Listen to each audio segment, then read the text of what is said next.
Hello, everyone, and welcome back to Mastercrafted. Today, we are talking about the GT that we had here in Laramie this last weekend. We're going to be going over Phil's list, how it played, how his games were, some changes he was looking to make, and then we're going to start talking about what it takes to put events like this on. So anybody else, hopefully here in Wyoming, I've really been trying to get the ball rolling a little bit for a more competitive scene here in Wyoming, and hopefully we are going to be able to get more people around the state to start putting on RTTs and things like that.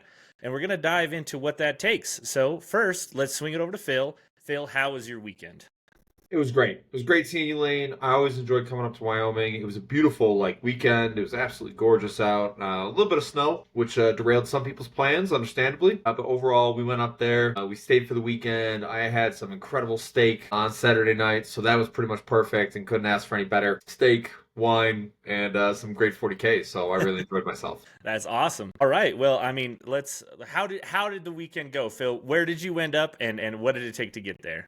Well, Lane, I sound disappointed. I shouldn't be. I finished second overall. I went 4-1. I lost my last game in a tight one to Frank, a member of MHM, another local club here in Colorado. Frank is a great player, and without divulging too much, it was a very, very close game, and I'll kind of talk through the things I learned and mistakes that I know I made that cost me that. And we could talk through kind of how important those missions are, because each one's going to be a little bit different, and each one's going to affect our armies in different ways. So the way I talk about my army and my list and the decisions I make may not be the same way you talk about the list and the decisions you make, because your list is completely different. The way your army functions is completely different. So Bless each you. of us are going to do, thank you.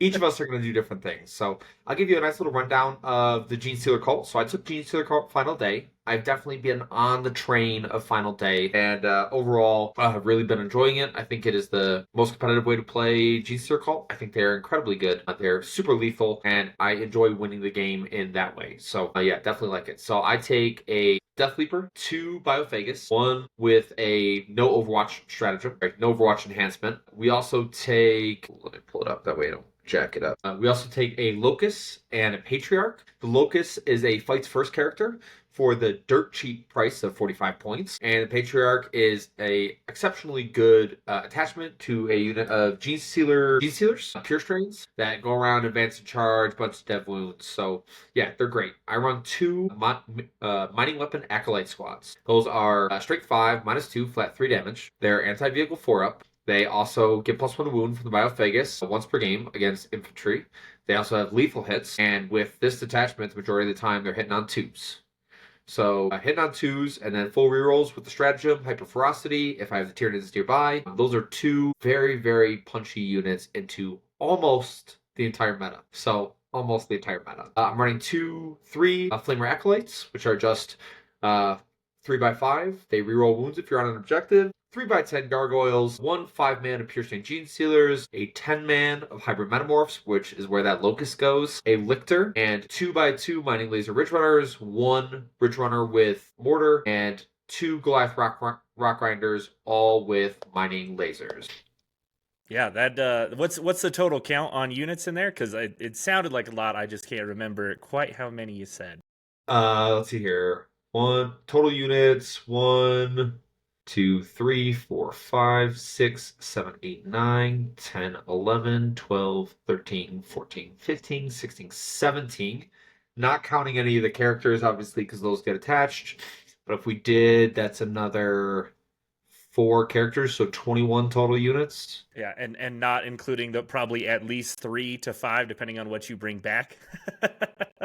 So quite a Averaging quite a about few 3. pieces. Yeah, Yeah. averaging about 3. Sometimes I'll get to 4 if I don't bring back 2 squads of mining weapons or the squad of hybrid metamorphs. So usually I'll bring back like one of the 10-mans of mining weapons, and then all my 5-mans are coming back multiple times. So it can be a little vicious. Yeah. Yeah, that is a lot of trash to just keep throwing at your opponent and putting in their way, while also having some actual punch to your trash that some of us aren't lucky enough to get to take. Yeah, so these mining weapon acolytes are probably some of the best units that I have into, once again, almost the entire meta. The flat 3 damage I value super highly when they're hitting on 2s, 'cause, with the +1 to hit from the Tyranid units that get nearby, means that they really punch above their weight. So that with lethal hits, with +1 to wound against infantry, there are very few things that I don't want to go into with them. But those are starting to appear more and more in the meta, so we'll talk about that in a minute because I still really like them. I still want to run them, but there are problems, and you got to be very careful about how you deal with them. So, yeah.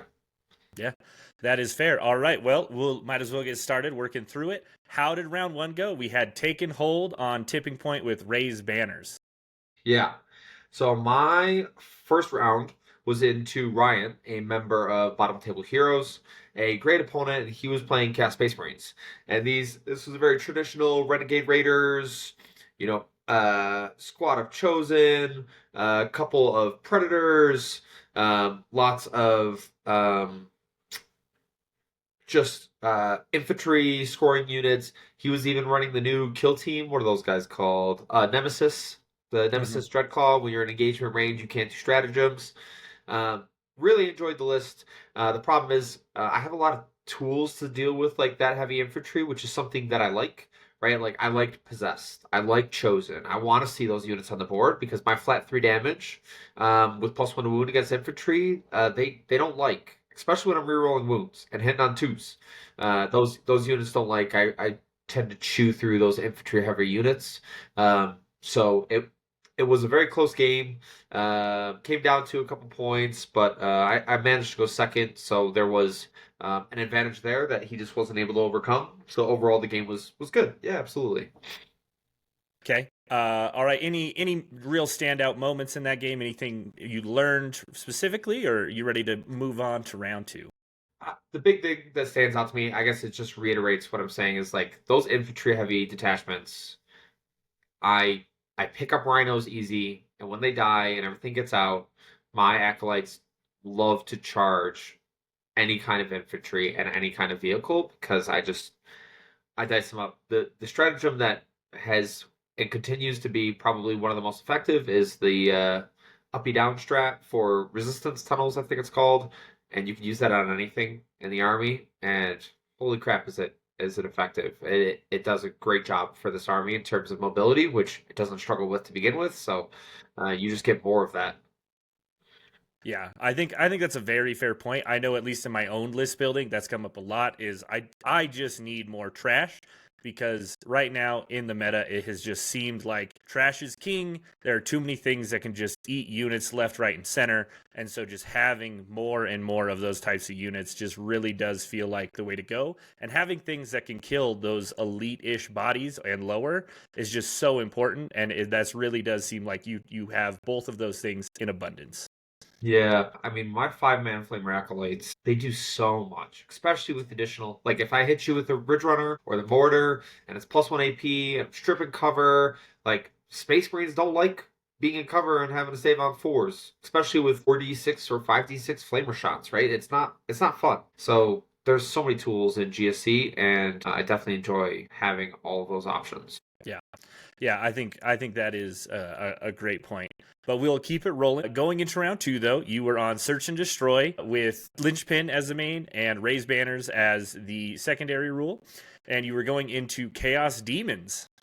Yeah, my first game in the Legions of Excess in this GT. I knew it was coming. It was just a matter of time. Thankfully, I had a great opponent in Nicholas, but this was one of my least desired matchups in one of my least desired deployment zones.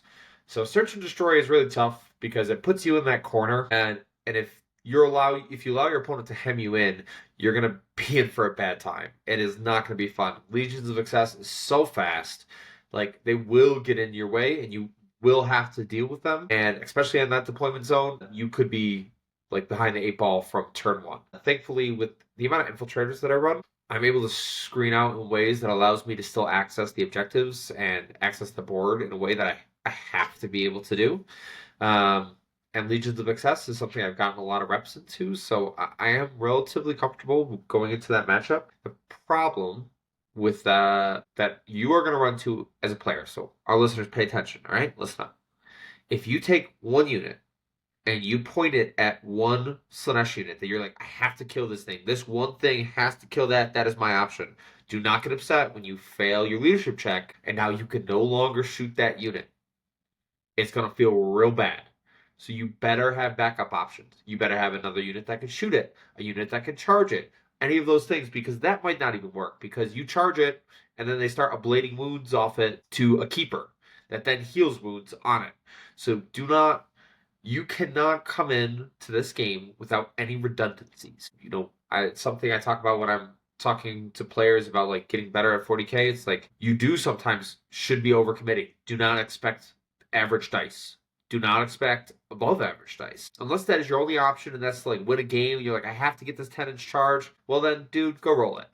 But if you have the opportunity, you need to layer those things as much as possible, and it becomes very apparent if you don't do that properly into Legions of Excess. Yeah, it is impressive. The not only inherent tankiness, especially of the keepers, but just of the entire detachment, the way they can ablate those wounds, the way they can just go, oh, you fail the leadership, you now cannot shoot me at all. And even if you do pass and you do, succeed on your leadership, you're still -1 to hit now, which, Yeah, and for unfortunately fiends, that stacks. So like you could have -1 to hit and then -1 from the keepers. So even with the +1, like you're still at -1. So it can be very difficult for some armies to get through that. yeah. Yep, and just the sheer amount of if they can't divert wounds off of keepers, thankfully we need to make sure everybody knows that because that is a big thing. But they do have that 5-up feel no pain and stuff just like that. If you go to just point one thing at a keeper, I can't imagine what you have that can kill a keeper by itself anyway. But if that thing, you're trying to put wounds into it and they, I'm sexy, don't shoot me, and now you're even still hitting it at -1, between a 4-up invuln and a 5-up feel no pain, they are so hard to kill, especially layering on that -1 to hit.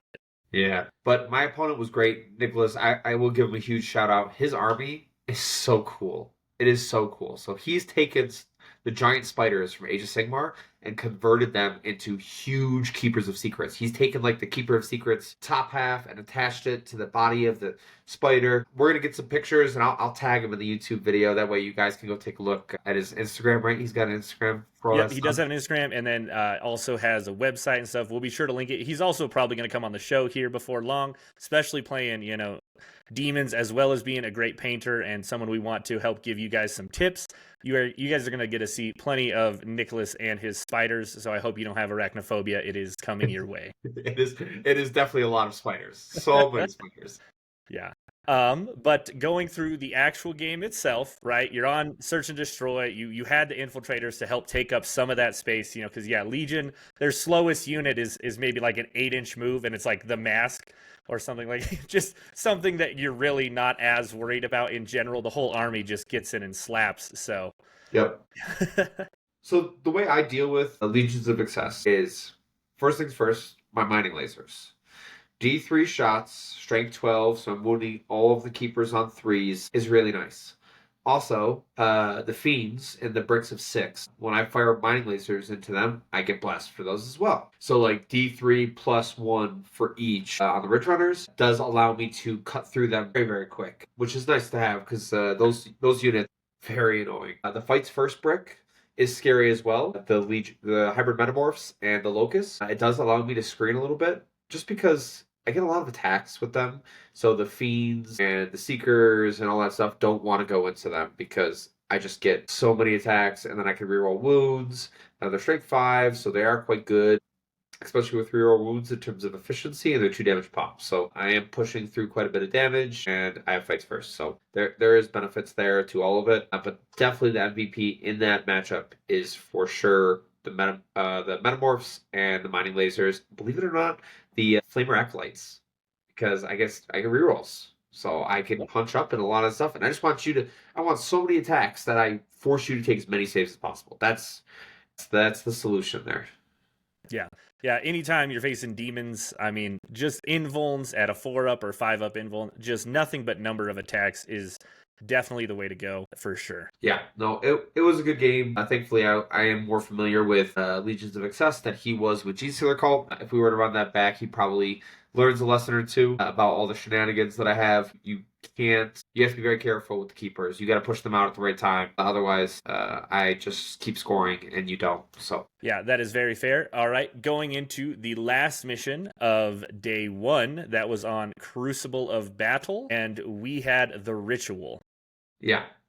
So I went into Randall, believe it or not, the first guy I played against when I came to Colorado. He brought me to 40K Fight Club, so he is definitely dead in the sense of he introduced me to the 40K Fight Club guys and the community here and all that stuff. He is a great player, great opponent, and he was playing Awakened Dynasty for Necrons. A very unique detachment and something I think that was really cool and I think has some serious threat levels because everything triggers off having characters and units. So all the stratagems, all the abilities, everything's about characters and units. The problem is the melee acolytes being strength 5 and him not having really any vehicles besides I think a reanimator didn't have awesome targets, but they had pretty good ones in a sense of destroyers and all that stuff because yes, I'm still wounding on 5s, but with that and reroll the wounds and everything coming back and the rock grinders, it was just like this mass of bodies that are so incredibly hard to deal with and that they just keep coming back either with deep strike or off the blips. So overall, it was a tough mission. It was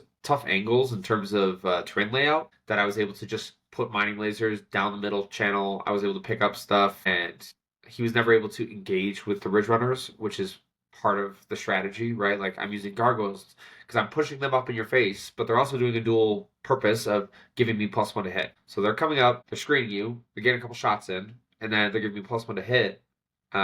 It's a lot. It's a lot to deal with, and if you don't have the tools or incredibly high toughness across the board, it's a game that is very difficult to win. Yeah, I do definitely think that is a major part of Necrons. You know, if they have just innate tankiness, even on their infantry units and stuff like that, but with a list like yours that just has so much output and things like that into infantry, I think that would be a very difficult matchup Yeah, going into GSC.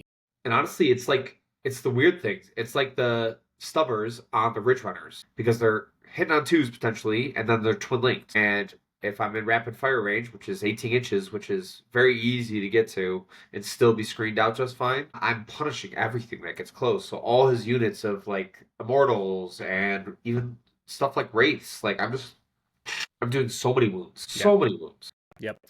Yep, and that's really, again, the best way to deal with invulns is just number of shots and really Correct. just making people make those saves.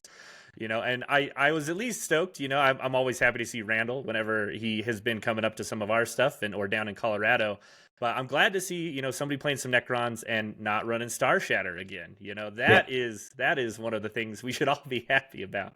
I mean, I don't think Star Shatter was broken, you know, as people thought when it was super strong before the nerf, but it's definitely not the detachment it was. Yeah. I haven't lost to Star Shatter yet, but I think there's still some significant tools in that detachment um, that would make it hard for a lot of people to deal with. Yeah. Awesome. All right. Well, so you're end of day 1, you know, you decided got to go reset, you know, so you went and got some steak, had a great night. You know, there's quite a bit to do in Laramie. Ourselves, we went and got some wings and went to a brewery here in town and just relaxed, you know. And you brought up a couple teammates. Was any highlights of your other time in Laramie? Yeah, so one of our teammates, 40K Fight Club, Jackson, he decided this is probably one of his last events before he moves out of the country, and he said, I'm going to bring a Stompa, and I'm going to run a Stompa, and I'm going to make everyone be aware of just what a Stompa could do. And I remember when he told me that's what he's bringing up here. I was like, I mean, dude, do whatever you want. Like, you're here for a good time, have fun, really enjoy yourself. So I was pleased. I know Jackson. He loves trying new things. He loves trying like um, unique configurations and loves playtesting and doing all that stuff. And for him, it was just go out there and have a good time. So it was awesome seeing a Stampa like on the board and doing stuff. It definitely scared the crap out of me because that's a lot of shots, and I don't know how my GC call would deal with that. But the other individual we brought up, Corey, he's a guy that he and I played a lot of 40K together. He has exclusively played Blood Angels, and we've done a lot in terms of getting him up to a competitive level, in terms of him improving on his game and stuff like that. And I think this really showed just kind of where he's improved overall. So he finished 3-1-1 on the weekend, which was awesome for him because I remember when he started, like we're talking, he was lucky to get a win in RTT, and now he is doing much better and he's playing better to competitive players with good lists, and he's building his list better and he's making better decisions. So I'm super proud of him. And I know he's super pleased with his results on the weekend overall. So yeah, it was good.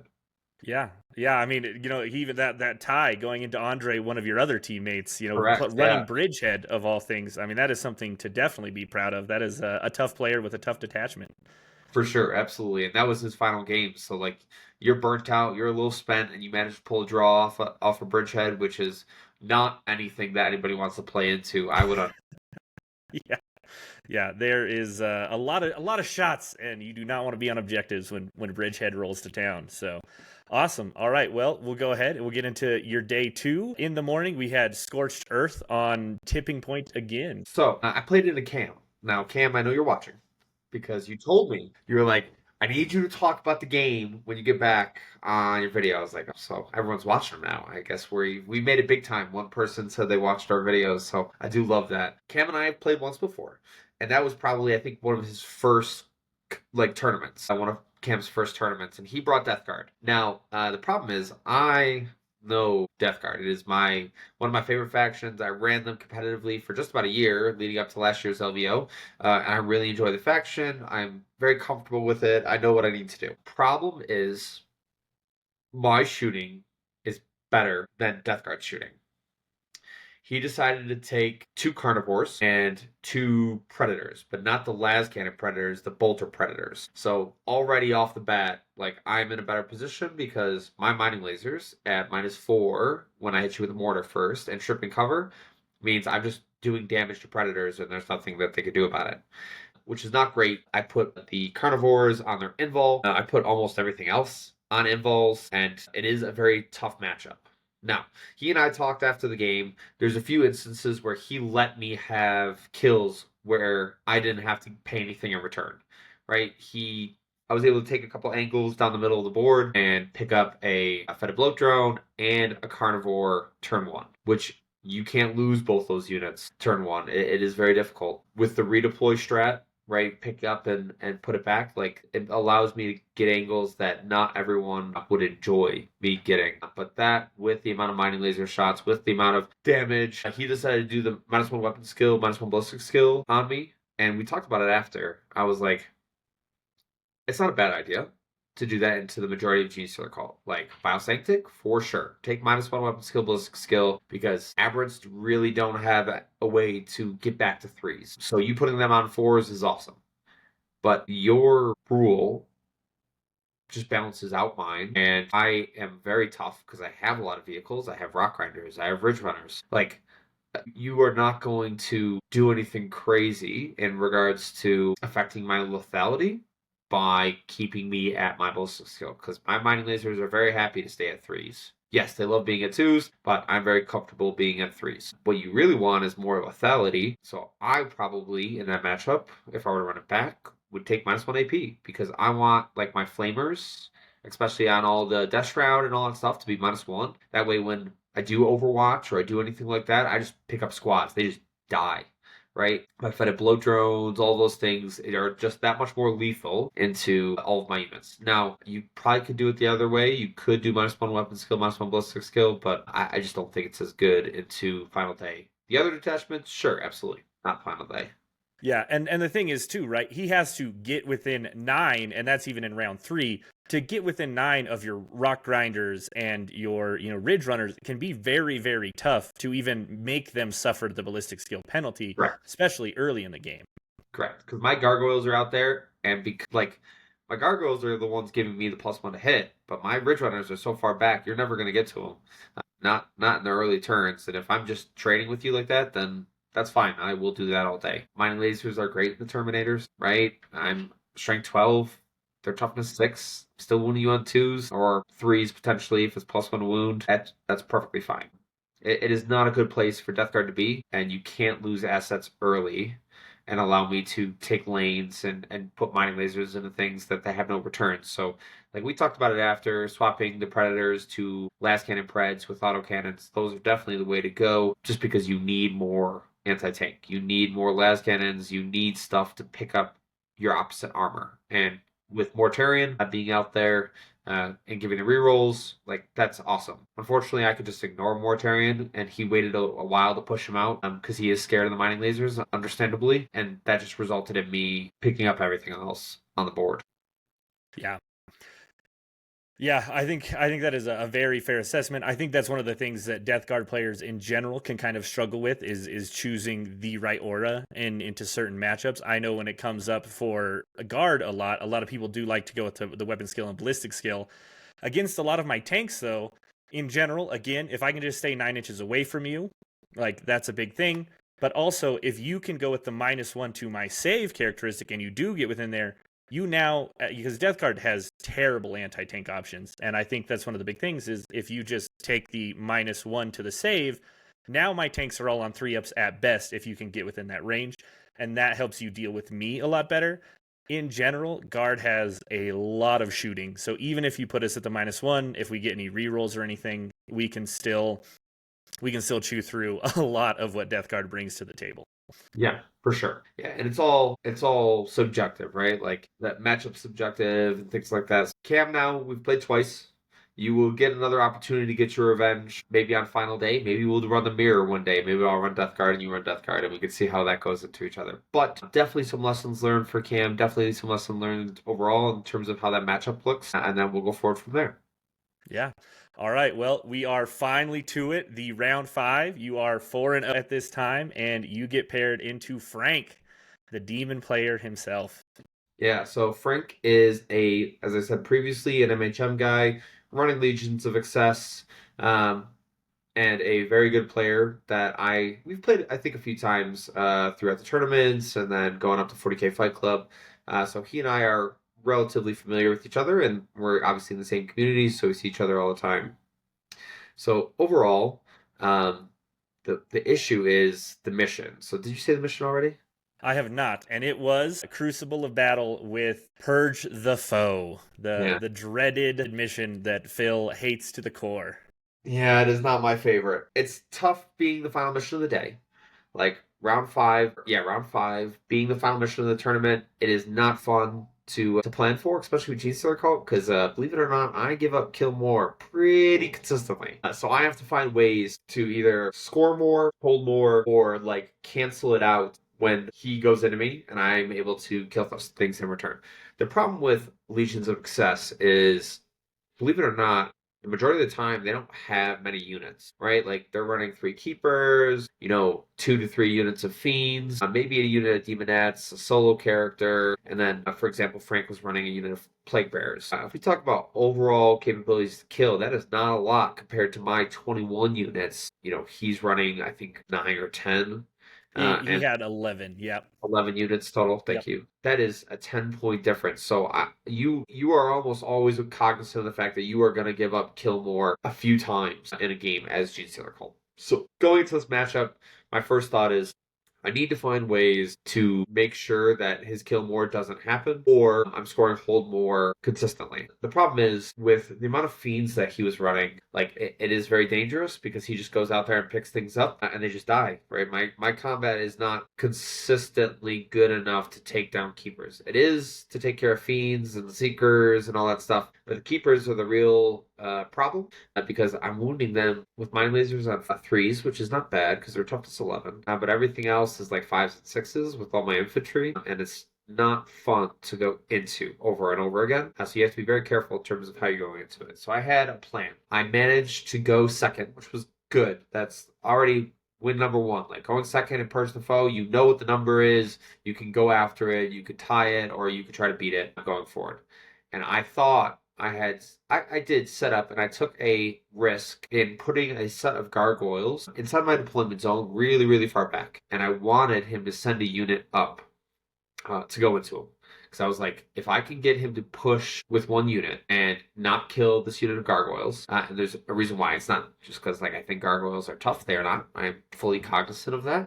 I was like, if I can get you to push up into these gargoyles and try to kill them to get your first kill one on turn 1, because that's all you get, and you don't, and I'm already ahead, right? I'm going second. I stopped you turn 1 from doing that. That is exactly what I need going forward. And what I had done is I had set a unit of hybrid metamorphs up with Locust with Fight First on one side, and I did the Death Leaper on the other. And they covered the gap of between both. Like, you would have to give me a fights first somewhere. Like, if you would go into them, I'm gonna heroic with one of them, and I'm going to either knock them down enough so they don't have enough attacks to kill the gargoyles, or you don't go into them at all, and then I just kill one. Right? So that was the plan. The problem would be he was able to stay outside of 6 of the Metamorphs, who I really wanted to fight with because they had so many attacks. And he rolled a high enough charge to get on the opposite side of a wall on the other side and fit everybody within base-to-base contact. So it's like, it's crazy. The 2-inch wall segment, right? He was able to perfectly line up. And it was just enough space. All 5 of them, all 5 of the Seekers, all within base-to-base contact of a model. Because if one wasn't able to fit, they would have to be on the other side, and I would have been able to heroic with the Metamorphs, go in, they would have diced them up, right? It would have been done right there. He wouldn't have had enough to go into all of that stuff, and I would have already had a 4-point advantage turn 1. Unfortunately, he was able to fit within that brick, and looking back at it, it was just an unnecessary risk. I didn't need to put the gargoyles there. I wanted to because I'm like, I gotta find a way to get an advantage. Because I know Frank's a great player, and I want to find a way to get that advantage early to force him to push things that he doesn't want to push because he's already behind. And that just opens up the game for me for there. So unfortunately, that caused like him to get 4 points, and I got 4 points in return, obviously by killing them, but not what I wanted because I wanted him already behind the 8 ball. The second placing error for me overall, my secondary scoring, I'm going to pull it up real quick, was not as good as I needed it to be because I had to spend so much freaking time killing these stupid keepers. Stupid keepers. And it's just one of those things that, when you're playing into these detachments, like sometimes they're going to push a bunch of stuff in you and you have to have the tools to deal with them. So like round 1, I got Bring It Down. And because I had spent the 1 CP for heroic, I only got the 1 on my turn. And then I didn't regen 1. I didn't roll a 5 or didn't roll a 4 for my unit of mining weapons. So I was on 1 CP. So I was like, man, I really could use a CP, so I got rid of Bring It Down for a CP at the end of the round. Round 2, I got Assassinate. That is not a great one because we were playing relatively cagey at that point after that first initial trade that he didn't want to get involved with me, and I did not want to get involved with him. I wanted the game to play as long as possible. That way it got close to round 5 and we were even. If we got to round 5 even, I was like, I have this. I will auto-see him on whatever objectives he's on. I stand a good chance of getting kill more, but if not, I don't care. I just want to hold more, hold 1, kill 1, right? If I can get those 3 at the end of the game, love to see it. So round 2, I didn't get Assassinate because obviously he's not putting his keepers down at that point. And then round 3, I go digging. So I get Overwhelming. I'm sorry, I get Engage and Cleanse. And I cycle out Engage and I get Overwhelming Force. So I can only get on 1 real objective. A Lictor goes out on the middle objective and cleanses, but because at that point on his turn he had shoved all the keepers in, that was like his go turn of he put keepers up, he rapid ingressed another one. He was being very aggressive at that point, round 3, because I think he could tell the same thing. Like he needed to put pressure on because if we kept going at the tempo we were at, we'd be at the end of the game and I would just score. So at that turn he had pushed everything out, and on that turn I had the tools to go kill 2 keepers. I kill 1, and then the other one lives on 2 wounds. The problem is the other one living on the 2 wounds was the one that was on the middle objective for Overwhelming, and that would have been obviously points there for that, for killing a unit on an objective. And because he lived, I didn't get any Overwhelming points. And Frank did a great job, because we talked about it. I told him, like, look, if you're on an objective, I'm going to get benefits there. I would strongly recommend, just for these, like, Flamer Acolytes and all that stuff, not being on objectives, because otherwise I will get benefits there and I will force you to take more saves than you're comfortable with. So I wasn't able to kill that keeper. Looking back at it, had nothing to do with like dice or anything like that. I put a rock grinder into the keeper that was deeper in my lines. So I went the rock grinder one way into the keeper that was deeper in my lines because I really wanted to pick it up. And I kept the Uniflamer Acolytes inside, and I was willing to charge that rock grinder to make sure that the one deeper in my lines died. I should have gotten out with the 5-man Flamer Acolytes and shot in the opposite direction, and I should have sent that rock grinder in the other direction as well. Because at the end of the day, yes, the one deeper in my lines is kind of a problem, but if I can tie it up and slow it down, that's all I really care about, right? He's got fall back in charge, which is tough, right? Because it means he's going to pick up another thing. But me doing that denied my 2 points because I put everything into it. I put a unit of metamorphs. I put the acolytes with mining weapons. I put multiple, like all the mining lasers possible. I had lined them up so they could shoot at both keepers. So if he said, I'm sexy, don't shoot me on one of them, I would just turn around to the other and I would blow the crap out of that one, right? So I had everything lined up the way I needed to do. It was just a matter of allocation of one unit. I think that made the difference there, and it was definitely on me, like evaluating which one would I value more. It was definitely the keeper on the objective for overwhelming versus the keeper that was further in my lines that would put pressure on me. So that was tough because it meant that he regened a bunch of wounds on that keeper in the middle because he's going to force him to take a battle shock, and then he's going to take one at the beginning of his command phase. So he got back like, I don't know, 6 wounds, I think. So he's back up to 8. We went from 2 to 8, and I'm like, it took me a lot to get those wounds down. Like, why the heck are you taking these away from me, dude? So that was tough. I did close out with some relatively good secondary scoring. We got defend, which I ditched, and then I got behind and recover, and then contain and extend battle lines for my last 2, which we were able to max out, but not enough. Because just in terms of primary scoring, because of that turn of missing killing a keeper and not allocating my resources properly, and then giving up those 4 points at the beginning, and I had an opportunity to knock off 4 points on his home objective for allowing him to get hold more. Ended the game 82-80 or 79-86. So I was 7 points down, but I left points on the board, and when you're playing in tight games like that, you can't do that and expect to win. So yeah.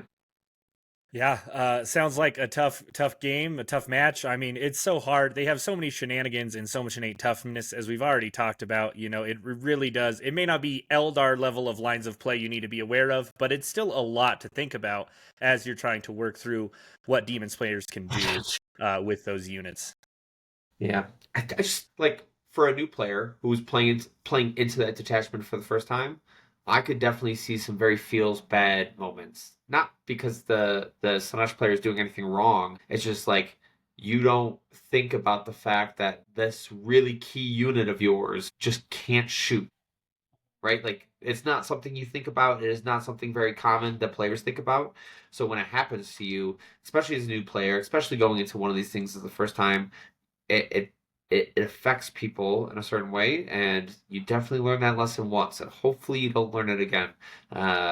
Yeah, because it is a very tough army, it has a very high win rate. It does a few things well, um, and the units are incredibly tough. So um, if you haven't played into Legions of Success, I don't know if I would expect, like, I was listening to Stat Check the other day and they were talking about like all the things that we need to do to fix this detachment. I don't think there's anything crazy that needs to happen with the detachment. I think it's okay for demons to be good, right? Mhm. Like Legions of Excess to be good, I think would be fine. I don't think it categorically changes the meta. The one thing I think that would benefit it is for I'm sexy, don't shoot me. Maybe it doesn't do the -1 to hit even if you pass, right? Like that's kind of tough. Or you make it 2 CP if it's targeting a monster, like a Keeper of Secrets, and then it's 1 for like everything else.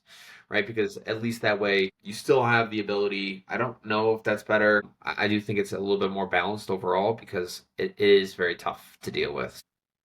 I think it's still fine. Like I've played it many times, and I think it's okay. It doesn't feel that bad, but I know it's like a mid-table menace. It's a bottom table menace that like if you're not aware of what's coming, oh my goodness, can it feel bad? I've watched Yep. that too many times. Yeah, and I mean, I've gotten to play a couple of games into it myself, and I think guard, Frankie, we definitely got to play at some point. He says he's gonna whoop me by 40, but I do not find melee armies as difficult as a guard player as long as you have screens.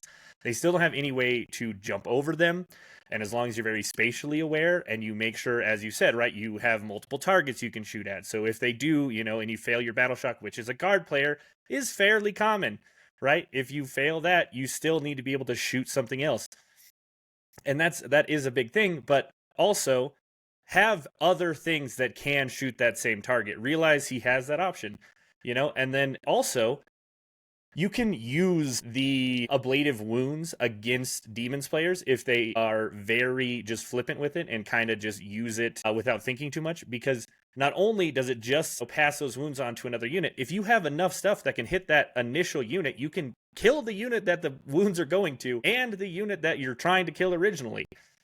Yep. Like, you can use it against them if they don't do it right. I haven't had any opponents who have done that, but I always make sure to line up enough shots that go, either you divert the wounds to a keeper or whatever, and I chew through that unit as well as your fiends or whatever's in front of me, or you just let me kill the first thing and I still keep my screens in front of me and we move on. Like, I think making sure, as a lot of shooting armies or even some melee armies, it's a little bit tougher, but as shooting armies especially, make sure you just have those redundancy, like Phil was saying earlier, the first time around we talked about demons. Yeah, for sure. So that was my final game. We caught the loss. It was once again a very close game, and overall very pleased. Still add some tweaks that I'm probably going to make to my final day, and I still really enjoy running it. The tweaks are probably putting, believe it or not, Benefactus back into the list. So I took them into LVO, and I really like them. And I took them out for a couple adjustments, and I like the two mining lasers. And I attached them to Flamer Acolytes. I don't even put a demo charge in there. I just say, we're going to risk it, and I'll send them forward. They get reroll wounds if you're on an objective, or reroll once to wound for the Benefactus, which is really nice, right? Like, I definitely am going to find points to put them back on the list, and it's probably going to involve dropping one of my Flamer Acolyte squads, and it's probably going to involve dropping a Patriarch, because honestly, that little 5-man is good, and I don't really need them for anything else. So I just need them to go out there and score, advance and charge, get in the way, and that's pretty much it. Yeah, I think those are some great changes. Obviously, the list is definitely very close to perfection as is, going 4-1 at the GT. So obviously, not looking to shake it up too much. Those little changes, I'm curious to see how that's going to work out. Yeah, me too. Alrighty, well, we will wrap it up. I just want to talk a little bit about, kind of being a TO, and, I really, really want to try to get more people in Wyoming specifically involved in the Warhammer community and really try to generate more events and just being able to work with a lot of those individuals to hopefully set up more events in the future as a whole. The big thing, why I really wanted to start Wyohammer and get it on a large scale is just Wyoming is very low population. It's spread out. Like, you can throw all of us from Wyoming into downtown Denver and not even fill it up because of the population is so small. Like, no one's here. But that doesn't mean we don't deserve to have a great Warhammer community, and that is kind of one of the main reasons why I have been trying to work with, there's some TOs out of Casper already that I've been working with, and Sheridan, trying to just give advice on anything I can help with as far as getting their own RTTs going. And I kind of want to go over that side of things, because the goal is to hopefully have, some more of our other cities here in Wyoming really start to develop their own communities. And then, I can start looking to put on, large team tournaments or individual tournaments that can consist of mostly just Wyoming players, because Wyoming players can't really do Warhammer without traveling. And that's the thing I really would like to address and fix. The biggest thing, as far as like a tip for any of you guys who want to be a TO, is you need to find others in your community. I have a lot of my own great teammates that have just been there to help set up and just help with anything I could ask for. And that is very, very helpful, because they are the ones who are also looking to benefit from, a good tournament scene. And that's very important. And, once you kind of have the group you are looking to work with and provide that service for, you got to find a space. Hopefully you have a local game store that can help you put on RTTs if they have the room. If not, you need to find a good space. Where I have been running a lot of our events is just a civic center. It's a community gym, and they have decent enough pricing, and being able to do it in a way where you are not just shoveling money at your hobby that you not only enjoy playing, but now you're just paying for other people to enjoy it as well, is very important. Have just been doing this for about 8 months now, and I can tell you that, like, the margins aren't great. Like, I'm going to be doing this for years to get back to paying off all the terrain I plan to continue to get and all the mats and everything like that. But it's about being able to provide a good environment for people to come play in, and that's why it's so important to do it correctly. So just developing the community, having, other community leaders who can help, get games in with some of your newer players, teach them the rules of 10th. I know has been a big struggle of kind of getting non-competitive players up to speed and really being like, hey, these are the rules. When you show up to a tournament, you only have X amount of time to play, and you need to have those down. So getting your community up to that standard is very important. And then once you have found the space, I really would recommend Rexer's Lasers terrain. I mean, you can get it for fairly good pricing and stuff in bulk, and it is very concise. There's not a lot of frills. It's just laser cut MDF, and so I mean, there's nothing fancy about it, but it is great for its price, and it is consistent. And that is one of the things as a TO I have heard a ton of compliments about for at least our events, is the fact that you can show up and the terrain is consistent across the board. And I think that is very important. If you are going to get into this, you should look at doing something similar. It doesn't have to be through them, but just make sure the terrain you're getting is good for play. And that is very important. And the last thing, is get good prizing, whether it's raffle stuff as well as, your prizing for your actual winners. I just spend almost everything I get in ticket sales basically goes towards that, because if the players are getting good things and are having fun and, they feel like they actually got something for coming, that's a great way to just entice them to come back and enjoy more of your events. So, if anybody out there really does feel like they would like to get into it, obviously feel free to reach out, and I am more than happy to help, Wyoming or not, help you get into being a TO. Roddy from Colorado has been such a great mentor for me, and it's one of those things. The community always needs more people who are willing to kind of just help run events and put things on and really just support their own communities. Yeah, we couldn't do any of this without like TOs that are not only just volunteering like their time, but money and effort and all of those things that make a difference in terms of us playing competitively well. So like we couldn't do any of this without these individuals that are sacrificing quite a bit for us, to be fair. Yeah, and that's the big thing. Here at Master Crafted, it's all about, victory isn't given, it's forged. So to be a TO, give people a forge so they can go get better and they can get those victories. Yeah, for sure. But all right, I think that's it for our Wyohammer GT recap. We will see you guys next time. See you guys.